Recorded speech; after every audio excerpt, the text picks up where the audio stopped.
ഇന്നലകളിൽ കർത്താവ് നടത്തിയ വഴികൾ ഓർത്ത് ഇന്ന് നീ ആത്മാവിന്റെ ബലത്താൽ നിന്റെ മുൻപിലുള്ള പ്രതിസന്ധികളെ ചവിട്ടി മെതിച്ച് നീ മറികടന്ന് മുന്നോട്ട് പോകണം. ഹല്ലേലൂയ.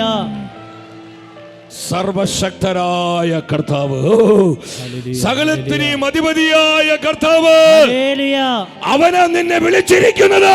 ആമേൻ. ഒരു വഴിപോക്കനല്ല, വെറും ഒരു വഴിപോക്കനല്ല. പ്രിയ ദൈവത്തിന്റെ പൈതലേ, ഒരൊറ്റ വാക്കുകൊണ്ട് ഈ സൃഷ്ടപ്രപഞ്ചത്തെ രൂപപ്പെടുത്തിയ സകലത്തിനു മതിയായ ദൈവമാണ് നിന്റെ കരം പിടിച്ചിരിക്കുന്നത്. ഹല്ലേലൂയ. അവൻ ഒരിക്കലും വാക്കുപറഞ്ഞ് ചതിക്കുന്നവനല്ല, വാക്കുപറഞ്ഞ് ചതിക്കുന്നവനല്ല. ഒരു പ്രതിസന്ധി വരുമ്പോൾ നിന്റെ ജീവിതത്തിൽ നിന്ന് മാറിപ്പോകുന്നവനല്ല. വിശ്വസിച്ചോ, വിശ്വസിച്ചോ, കർത്താവിന്റെ വാഗ്ദാനങ്ങളിൽ വിശ്വസിച്ചോ.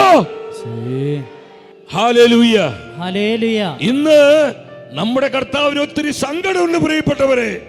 ഈ വചനം പറയുമ്പോൾ എന്റെ ഹൃദയത്തിൽ ആ വേദന വരുന്നുണ്ട്. നമ്മെ അഭിഷേകം ചെയ്ത പരിശുദ്ധാത്മാവ് ഇന്ന് പലപ്പോഴും വേദനിക്കുന്നുണ്ട്. എന്തിനെ പ്രതിയാ? താൻ തെരഞ്ഞെടുത്തവര്, താൻ വിളിച്ചവര് പലപ്പോഴും തന്നെ പ്രവൃത്തികൾ മറന്നുപോകുന്നു. സങ്കീർത്തനത്തിൽ ഇപ്രകാരം ഒരു വചനമുണ്ട്.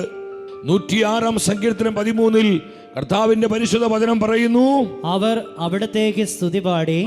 അവർ അവിടത്തേക്ക് സ്തുതി പാടി. അവർ കർത്താവിനെ സ്തുതി പാടി. എങ്കിലും അവർ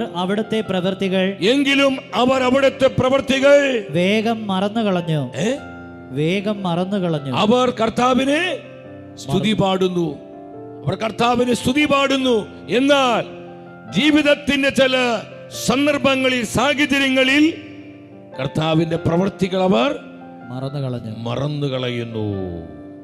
ഒരു ദിവസം പല്ല് തേക്കാൻ മറന്നാലും വലിയ കുഴപ്പമില്ല കേട്ടോ, പ്രൈസ് ദി ലോർഡ്. പക്ഷെ കർത്താവിന്റെ പ്രവൃത്തികൾ മറക്കരുത്. ഒരു ഹല്ലേലൂയ പറഞ്ഞേ. Hallelujah, hallelujah. എന്റെ സഹോദര സഹോദരി, നീ ജീവിതത്തിൽ എന്തൊക്കെ മറന്നാലും നിനക്ക് വേണ്ടി പ്രവർത്തിച്ച കർത്താവിന്റെ പ്രവൃത്തികളെ നീ മറന്ന് കളയരുത്. അത് കർത്താവിന് ഒത്തിരി വേദനയുള്ള കാര്യം. ഇതല്ലേ നമ്മുടെ ബലം, ഇതല്ലേ നമ്മുടെ കരുത്ത്, ഇതല്ലേ നമ്മുടെ ഉറപ്പ്, ഇതല്ലേ നമ്മുടെ അഭിഷേകം. പിന്നെ എന്തിനാ നമ്മൾ അസ്വസ്ഥരാകുന്നത്? പരിശുദ്ധാത്മാവ് ഈ അൾത്താരിലേക്ക് കയറി വരുമ്പോൾ എന്നോട് പറഞ്ഞു, ഞാൻ തെരഞ്ഞെടുത്തവരാ ഇവര്, ഞാൻ വിളിച്ചവരാ. പക്ഷെ പലരും ഇന്ന് മാനസികമായ അസ്വസ്ഥതയുള്ളവരാണ്. പലവിധ പ്രതിസന്ധികളെ ഓർത്ത് അവർ ഭാരപ്പെടുന്നു. കുടുംബത്തിൽ ചില പ്രതികൂലങ്ങളെ പ്രതി പലരും മനസ്സു നുറുങ്ങി ഹൃദയവ്യഥയോടെയാണ് ഈ കൂടാരത്തിലേക്ക് കടന്നു വന്നിരിക്കുന്നത്. അവരോട് ഈ ദൂത് പറയുക, സഹോദരങ്ങളെ, അത്രയും വിശ്വസ്തരാണ് നമ്മുടെ കർത്താവ്. Hallelujah, hallelujah. ഏത് പ്രതിസന്ധി ആയിക്കൊള്ളട്ടെ, ഏത് പ്രതികൂലമായിക്കൊള്ളട്ടെ, ഏത് പ്രതിബന്ധമായിക്കൊള്ളട്ടെ, അതിനെ ചവിട്ടി നടന്ന് ആ പ്രതിസന്ധിയെ അതിജീവിക്കുവാനുള്ള ശക്തിയാണ് ആത്മാവ് നിനക്ക് പ്രദാനം ചെയ്യുന്നത്.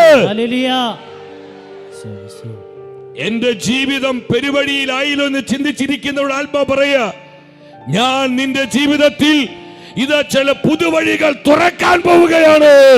സ്തുതിക്കുന്നു. ചില പുതുവഴികൾ നിന്റെ കുടുംബത്തിന് വേണ്ടി, നിന്റെ കുഞ്ഞുങ്ങൾക്ക് വേണ്ടി, നിന്റെ ശുശ്രൂഷ മണ്ഡലങ്ങളെ പ്രതി ഇത് അവൻ തുറക്കുന്നു. റിലീസ്. ആമേൻ. ഈ അഭിഷേകം ഒന്ന് ഏറ്റെടുത്ത് കരമടിച്ച കർത്താവിനെ സ്തുതിച്ച്. അതേ പ്രിയപ്പെട്ടവരെ, ആത്മാവിന്റെ ശക്തി നമ്മുടെ മേൽ ഇറങ്ങുമ്പോൾ, ആത്മാവിന്റെ ശക്തി നമുക്ക് പ്രദാനം ചെയ്യുന്ന ഒന്നാമത്തെ ഒരു കാര്യം അതാണ്, ഏത് പ്രതിസന്ധിയെയും അതിജീവിക്കുവാനുള്ള ആത്മശക്തി നമുക്ക് ലഭിക്കുന്നു. ഹല്ലേലൂയ. നിങ്ങൾ ശ്രദ്ധിക്കണം, കർത്താവിനാൽ തെരഞ്ഞെടുക്കപ്പെട്ടവര്, പ്രതിസന്ധികൾ നോക്കി പുഞ്ചിരിക്കുന്നവര്, അസാധ്യതകളെ നോക്കി പുഞ്ചിരിക്കുന്നവര്, വെല്ലുവിളികളെയും പ്രതിബന്ധങ്ങളെയും നോക്കി പുഞ്ചിരിക്കുന്നവരാണ് ദൈവത്തിനാൽ തെരഞ്ഞെടുക്കപ്പെട്ടവർ. ഹല്ലേലൂയ. ആ കൂട്ടത്തിൽ എണ്ണപ്പെട്ടവരാ നമ്മൾ. ആമേൻ. നമ്മളിങ്ങനെ ചടഞ്ഞ് തൂങ്ങി എന്നും പറഞ്ഞിരിക്കേണ്ടവരാണോ? ആണോ? ആണോ? We are the children of God. നമ്മൾ കർത്താവിന്റെ ചങ്കുകളാ. നമ്മൾ ഒരു ഹല്ലേലൂയ പറഞ്ഞേ. ഹല്ലേലൂയ. പറഞ്ഞേ ഹല്ലേലൂയ. ഹല്ലേലൂയ. ഹല്ലേലൂയ. ഹല്ലേലൂയ. കർത്താവിന്റെ ചങ്കുകളെ ഇവിടെ വന്നിരിക്കുന്നത്. നമുക്ക് വേണ്ടി കർത്താവ് പ്രവർത്തിച്ചില്ലെങ്കിൽ സഹോദര, പിന്നെ ആർക്ക് വേണ്ടിയാ കർത്താവ് പ്രവർത്തിക്കുക? പറ. നമുക്ക് വേണ്ടി വീരോടെ കർത്താവ് ഇടപെടുന്നില്ലെങ്കിൽ പിന്നെ ആർക്ക് വേണ്ടിയാ കർത്താവ് ഇടപെടുക?